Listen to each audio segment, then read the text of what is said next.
ગુજરાતમાં આપણે મામાદેવના મંદિર ઘણી જગ્યાએ જોયા હશે અને મામાદેવના અનેક ભક્તો છે, પણ અમુક લોકો જ મામાદેવના વિશે અને એમની ઉત્પત્તિ વિશે જાણતા હશે।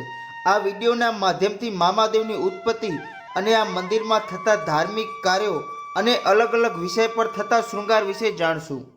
અને મામાદેવ મિત્ર મંડળનું ખૂબ સારું આયોજન છે અને રવિવારે તો આ મંદિરે મેળા જેવો માહોલ જોવા મળે।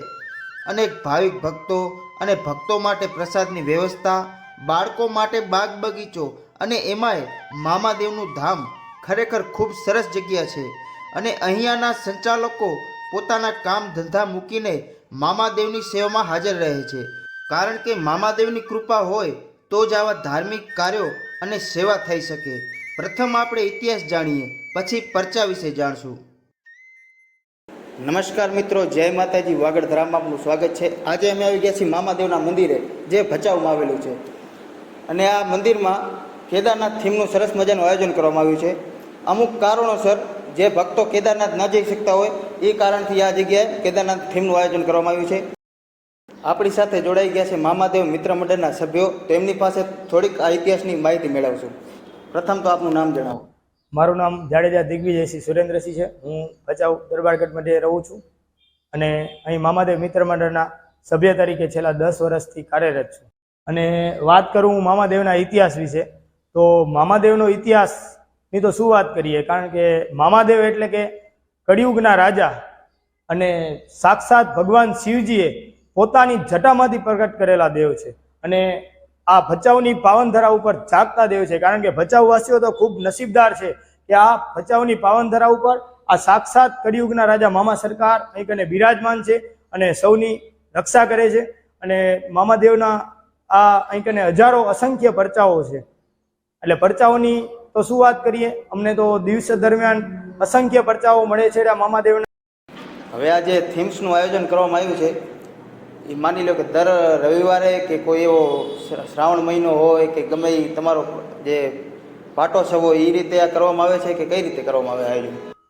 અહીં કને મામાદેવ મિત્ર મંડળ દ્વારા મામાધામ મધ્યે આપણા હિન્દુ તહેવારો જેટલા હિન્દુ તહેવારો આવતા હોય છે, અહીં કને અલગ અલગ રીતે અમે કને અલગ અલગ ભાવથી અમારી ભક્તિથી નવા શણગાર કરતા હોઈએ છીએ। જેમાં દિવાળી હોય કે મકર સંક્રાંતિ હોય કે કોઈ પણ એવા તહેવારો, અમારો પાટોત્સવ હોય ચૈત્ર સુદ બીજનો, ત્યારે પણ અમે આ વખતે કળશ બનાવ્યું હતું આખું ફૂલહારથી। તો અહીં કને કંઈક ને કંઈક અમે થીમ તૈયાર કરતા હોઈએ છીએ। ગયા શ્રાવણ માસ દરમિયાન અમે ભવ્યથી ભવ્ય અહીં મામા સરકારને અમે હિમાલય પર્વત પર બિરાજમાન કર્યા હતા। એની પણ અમારી 4 રવિવારની ઝાંખીઓ અને એના વિડીયો ફોટોસ અમારા ઇન્સ્ટાગ્રામ અને મામાદેવની ફેસબુકની આઈડી પર, યુટ્યુબ પર પણ જોઈ શકશો આપ। સાથે આ શ્રાવણ માસ દરમિયાન અમે વિશેષ એવું આયોજન કર્યું છે, કેમ કે અમે 3 મહિના પહેલા એવું નક્કી કર્યું હતું કે આ વખતે આપણે આ શ્રાવણ માસમાં વિશેષ શું કરશું। તો આ વખતે મામા સરકારે અમને સુજાડ્યું અને અમે એવું નક્કી કર્યું કે આ વર્ષે આપણે કેદારનાથ ભગવાનની થીમ તૈયાર કરીએ, કેદારનાથ ભગવાનનું મંદિર તૈયાર કરીએ અને સાક્ષાત મામા સરકારને કેદારનાથ ભગવાનના મંદિરમાં બિરાજમાન કરીએ અને સાથે કેદારનાથ ભગવાનની ભવ્ય માટીથી અમે અહીં કને શિવલિંગ બનાવી છે। તો આ છેલ્લા 1 મહિનાથી આ થીમ અમે અહીં કને જાતે જ તૈયાર કરી છે, કોઈ બહારથી કારીગરો બોલાયા નથી। અમારા ગ્રુપના સભ્યો અને અમારા સાથીદારો મામાદેવના ખૂબ ભક્તો ભચાઉની અંદર છે, એમાં સુથારી કામ હોય, કલર કામ હોય કે પેઇન્ટિંગ કામ હોય, ટોટલી કોઈ પણ આ બધાએ ભાવથી કામ કર્યું છે, 1 પણ રૂપિયો લીધા વગર। અમને આ પ્લાય પણ અમને આની અંદર 15 પ્લાય ગઈ હશે, એમાં અમને પ્લાયમાં પણ 1 રૂપિયાનો ખર્ચ નથી લાગ્યો, નકર અત્યારે પ્લાય લેવા જઈએ તો 20 થી 25 હજાર રૂપિયાની તો ફક્ત પ્લાય થતી હોય છે। અને મજૂરી ગણવા જઈએ ને તો મજૂરીની તો કોઈ સીમા નથી, કેમ કે મજૂરી દેતાય આવું કામ ન થાય, કેમ કે જેટલા આ કામની અંદર મજૂરી કામમાં, સુથારી કામમાં, કલર કામમાં જોડાયેલા હતા એ બધા પોતાના ભાવથી અને મામા સરકારની ભક્તિમાં જોડાણા હતા। સવારથી સાંજ સુધી પોતાના કાર્યો કરી, પોતાનો ધંધો જે રાબેતા મુજબ સુથારી કામ હોય એ કરી અને સાંજે 7 વાગે પોતાના ઘરે જયા પહેલા અહીં મામા સરકારના ધામમાં આવી અને આ ભવ્ય કેદારનાથ બનાવવા માટે પોતે ખૂબ મહેનત કરી છે। રાત્રે 12 વાગ્યા સુધી, 1 વાગ્યા સુધી આ સેટઅપ તૈયાર કરવામાં એમને ખૂબ જ ભાવ દર્શાવ્યો છે। તો આ સરકારની કૃપા છે, મામાદેવના અસંખ્ય પરચા છે અને આ શ્રાવણ માસ દરમિયાન અમે આ શ્રાવણ માસના પ્રથમ દિવસથી જ આ કેદારનાથ ભગવાનનું સેટઅપ અહીં અમે તૈયાર કર્યું છે। સાથે રવિવારના મોટા અમાસનો મોટો દિવસ દિવસથી બ્રાહ્મણોની વિધિ દ્વારા અમે આ રુદ્રાભિષેક કરાયો અને 1 મહિના માટે દરેક ભાવિ ભક્તો માટે આ કેદારનાથ ભગવાનની શિવલિંગ ઉપર અમે અભિષેક કરી શકશે દરેક ભાવિ ભક્તો। અને બીજું એ કે તમે કદાચ કેદારનાથ ભગવાન ઉત્તરાખંડમાં જે મુખ્ય ભગવાનનું સ્થાન આવેલું છે ત્યાં કોઈ ભાવિ ભક્તો જઈ શકે કે ન જઈ શકે, કારણ કે ત્યાં બહુ જવું અઘરું છે, એની કૃપા વગર નથી જવાતું. તો અમારો એવો ભાવ છે કે દરેક ભાવિ ભક્તો કદાચ ત્યાં ન જાય, પરંતુ હું એટલી ગેરંટી સાથે મામાદેવના ભક્ત તરીકે કહું કે એ મામાધામની અંદર આ કેદારનાથ ભગવાનના દર્શન કરવા અહીં આવશે ને તો એટલું જ પુણ્ય પ્રાપ્ત થશે, કારણ કે આ ભાવથી બનાવેલી વસ્તુ છે અને સાક્ષાત કેદારનાથ ભગવાન આ પાર્થિવ શિવલિંગ રૂપે 1 મહિના માટે અહીં બિરાજમાન થયા છે. તો આનાથી મોટી કૃપા કોઈ ન હોઈ શકે. વધુમાં વધુ ભાવિ ભક્તો આ શ્રાવણ માસ દરમિયાન આ મામા સરકાર સાથે ભગવાન શિવજીના આ કેદારનાથ ભગવાનના દર્શન કરવા માટે વધુમાં વધુ પધારો એવી મારી સર્વેને ખૂબ ખૂબ ભાવભર્યું આમંત્રણ છે. મામા સરકારના ધામમાં પધારો. હવે આ થીમનું આયોજન તો કરવામાં આવે જ છે, પણ અન્ય કોઈ ધાર્મિક કાર્યક્રમ આવે છે? અહીં કને મામાદેવ મિત્ર મંડળ દ્વારા છેલ્લા 7 વર્ષથી અવિરત સેવા ચાલે. અમે મામા સરકાર પાસે મારા મોટાભાઈ જયપાલસિંહ અને આ મંદિર બનાવવામાં પણ એમનો ખૂબ જ મોટું યોગદાન, કેમ કે એમને ખૂબ મહેનત કરી છે, ખૂબ ભાવ ભક્તિથી આ ભવ્ય મંદિર બન્યું છે. અને એ સમયે એમને એવું મામા સરકાર પાસે બધાએ અરજ કર્યું હતું કે મામા અહીં કને દર વર્ષે એકવાર મેળો ભરાય, જે ચૈત્ર સુદ બીજનો પાટોત્સવ તો આપણે ઉજવીએ છીએ, તો એમાં અમારો અહીં કને ભવ્યથી ભવ્ય મેળો ભરાય, ગામમાંથી ચીચુડા નાસ્તાવાળા અહીં કને લારી ગલા લાગે તો મેળા જેવો માહોલ બને.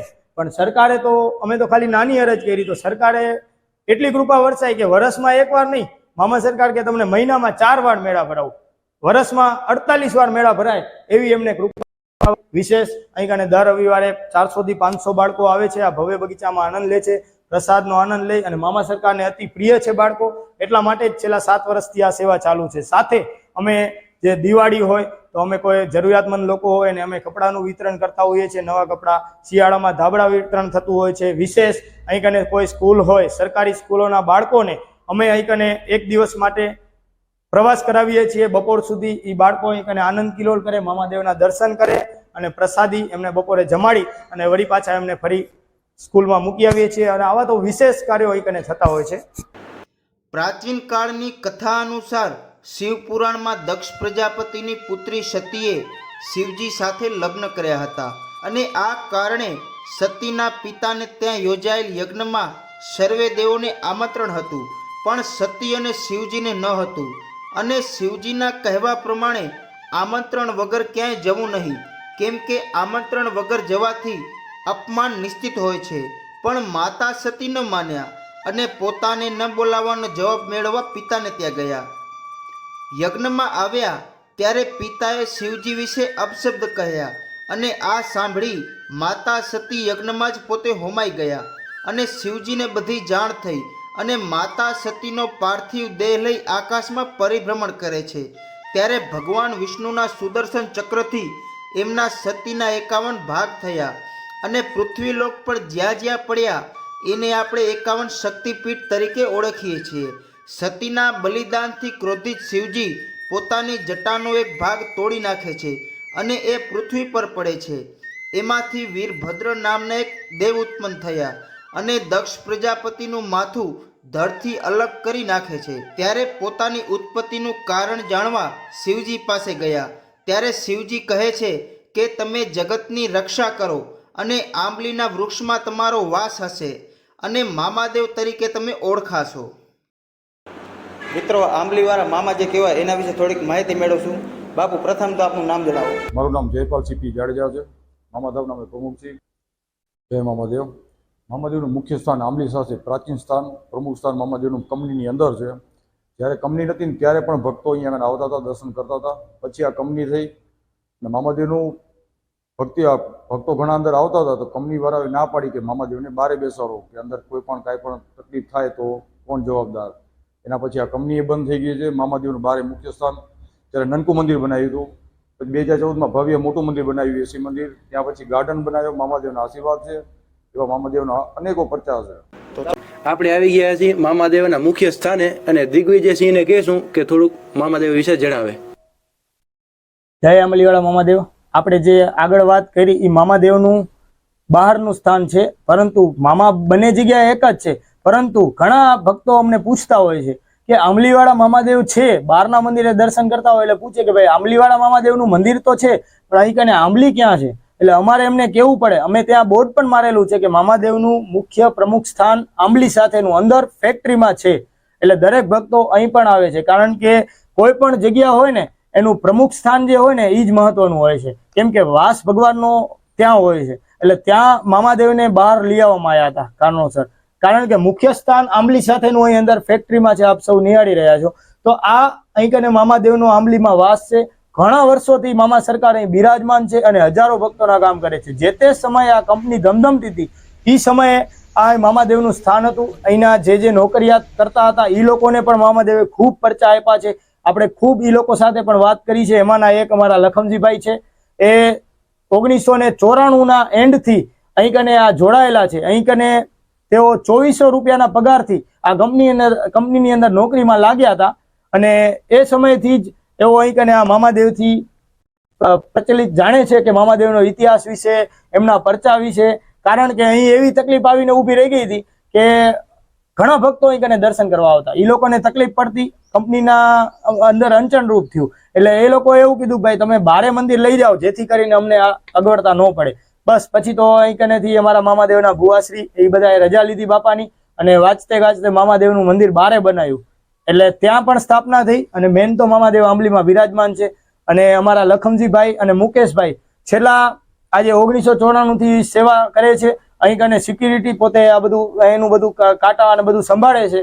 પણ સાથે સાથે મામાદેવની ભક્તિ પણ એમની ખૂબ છે, કારણ કે સવારથી સાંજ સુધી સોમથી કરીને રવિવાર સુધી તેઓ અહીંનું પણ સંભાળે છે અને મામાદેવની પૂજા અર્ચના કરવી, બહારના મંદિરની સાફ સફાઈ કરવી, ઝાડવાથી માંડીને આવડા મસ્ત તમે ગ્રીનરી મંદિરની જોઈ છે, આવડી ગ્રીનરી અને એને પાણી પાવું એ બધી વ્યવસ્થા આ લોકો બહુ સારી રીતે બે સેવા આપી રહ્યા છે. મામાદેવના ખૂબ આશીર્વાદ છે અને એમને મામાદેવ ખૂબ આયુષ્ય આપે અને ખૂબ આ મામાધામની અંદર ભક્તિ, શક્તિ અને તન મન ધનથી સેવા કરવાની શક્તિ આપે. અને બસ મામા સરકાર પાસે એવી જ પ્રાર્થના કરીએ કે હજારો ભક્તો અહીં કને દર્શન કરવા પધારે છે, તમામની આપ સૌ આપ બધાની મનોકામના પૂર્ણ કરો એવી આપના ચરણોમાં પ્રાર્થના. મોજ મામા મોજ.